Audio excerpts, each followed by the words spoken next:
Chapter 8, Conclusion. The life of the author of this book proceeds as if by parallel channels. On the one hand, professional activity, master diploma of the Kiev Polytechnic Institute, work at the Academy of Sciences, dissertations, first PhD, then Doctor of Science. At the age of 48, an unexpected trip to USA, where my knowledge came in handy after the Soviet Union collapse. The development of new air filtration technology, electrostatic fans without blades, the invention of a new combustion process that reduced emissions of nitrogen oxides to the atmosphere by an order of magnitude, the foundation of enterprises in the US and China, more than 100 international patents in different fields of technology filled this period. At the same time, poetic activity, literary parodies, writing a scientific humor theory, and publishing books on these topics, journalism on science and religion, participation in amateur theater as an actor and director. All this time, an indistinct note was breaking through in the background. It was a constant and disturbing thought. Where did we all come from, and where are we going to? On the one hand, there is the popular Darwin theory, which faces more challenges each year. On the other hand, religious explanations of these issues, which do not provide a rational answer. In the spring of 2016, during a vacation tour of Costa Rica and Panama, these conflicting concepts suddenly merged in the author's brain as one. It became clear that science and religion have one root, one basis. Their synthesis is rational, and the apparent contradiction between them is imaginary. From the initial contemplation to the completion of this book, the whole life passed in another year. 6 months of this last and most strenuous period was spent on the collection of materials in various fields of knowledge: biology, paleontology, mathematics, philosophy, information technology, electromagnetism, cosmology, physics, conversation with leading specialists, attending conferences and seminars. During the second half of the year,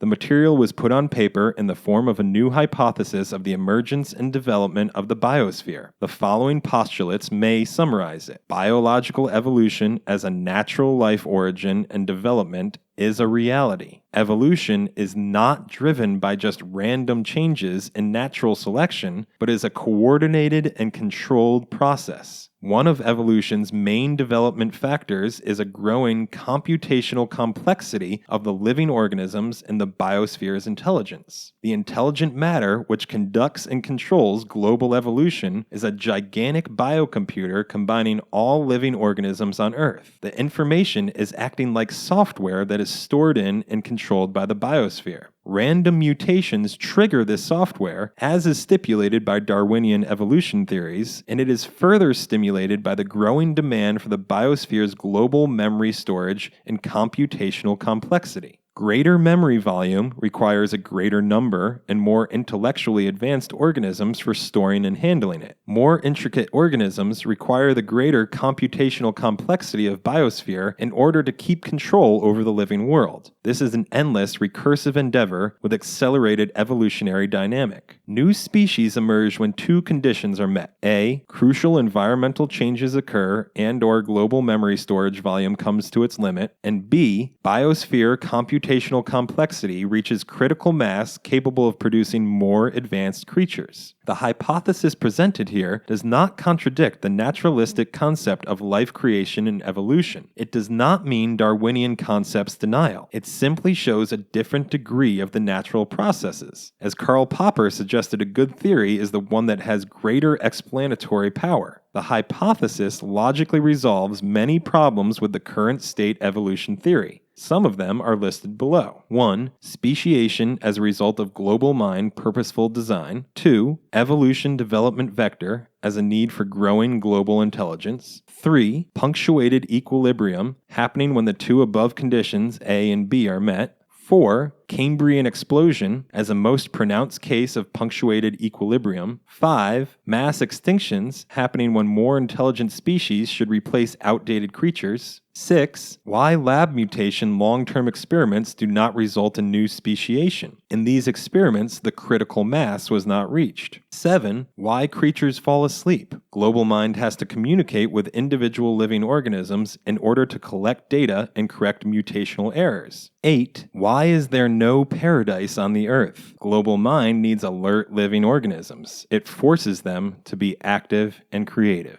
Thank you for listening. This was a book, The Biosphere as a Supercomputer, Self-Directed Evolution, by Igor Christofovich, narrated by Adam King. If the content of this audiobook is appealing to your mind, you may find a paperback and electronic version on Amazon as well.